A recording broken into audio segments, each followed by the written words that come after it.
Hello and welcome to the 7th webinar by Search for Common Ground on Countering Violent Extremism. In this video, we'll explore the importance of education in preventing and countering violent extremism. Now, education is an important tool because it can create the individual and community conditions that make it difficult for violent extremist ideologies to spread. In addition, the policies that we embrace can help to ensure that our places of learning, whether informal or formal, do not become places where radicalization is occurring.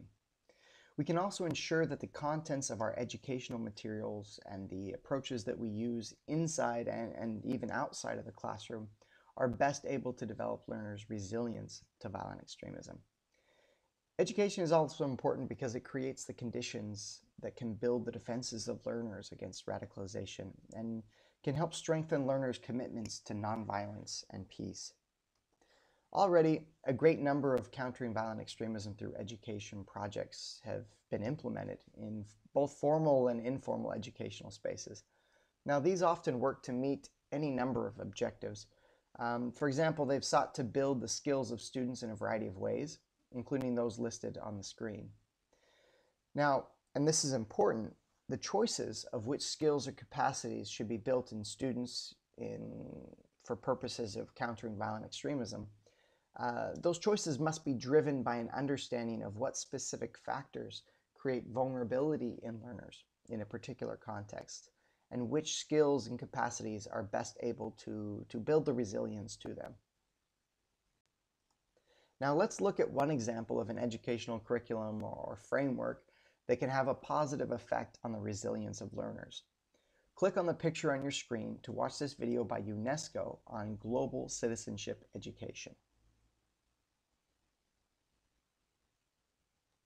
Now, this is just one example of a variety of resources, like those that you see here on your screen.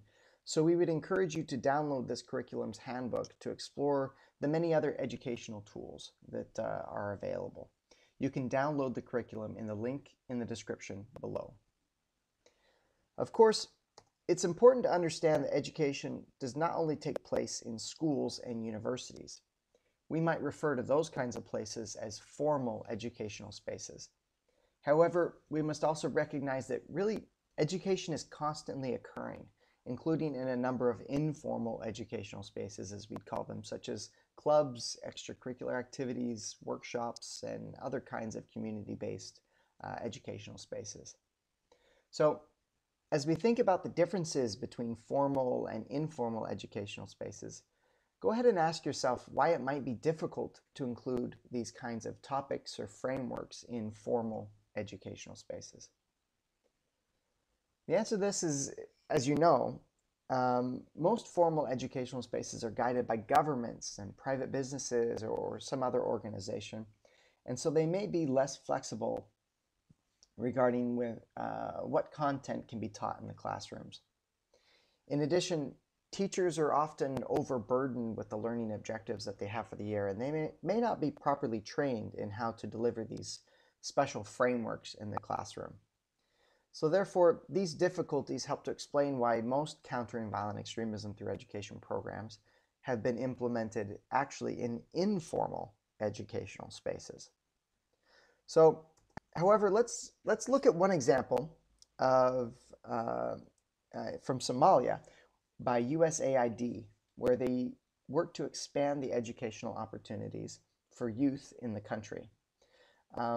After the video's introduction to the project and the background to the situation in Somalia, we'd recommend that you pause the video at 2 minutes and 40 seconds and skip to 5 minutes and 50 seconds to explore the relevant countering violent extremism activities. So as you watch this video, look for the ways that the partner initiative complemented these educational activities. Go ahead and click on the picture on your screen to watch the video. Now, in order to have a do-no-harm approach, we should understand that countering violent extremism through education projects can potentially actually increase the risk of radicalization by sometimes exposing youth to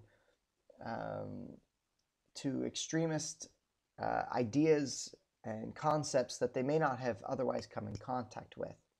Therefore, we should be careful as we engage in those sort of awareness-raising activities inside educational spaces. We should also understand that teachers may not have the proper support or tools or training to implement these kinds of projects. So we can sometimes be innovative in the ways we introduce them into educational spaces. We should also be careful of further marginalizing vulnerable students by talking about sensitive issues in ineffective ways, or perhaps by singling out students that are somehow identified as vulnerable. As we end this webinar, please consider the following key takeaways. First, countering violent extremism through education is not about catching violent extremists in educational spaces, but it's really about building defenses that can prevent radicalization or intervene in that process. Second, educational spaces may actually create grievances that can drive violent extremism, such as through insensitive content or by not offering educational opportunities in the native language of certain minority communities. That's just one example. There are numerous educational resources that can be incorporated into our programming, many of which were listed before and can be accessed through the handbook of this curriculum. Now, this is incredibly important, but we should be sure that the selection of which educational initiatives we want to implement is guided by the understanding that the dynamics of violent extremism in the particular context and whether those initiatives are best able to address those issues.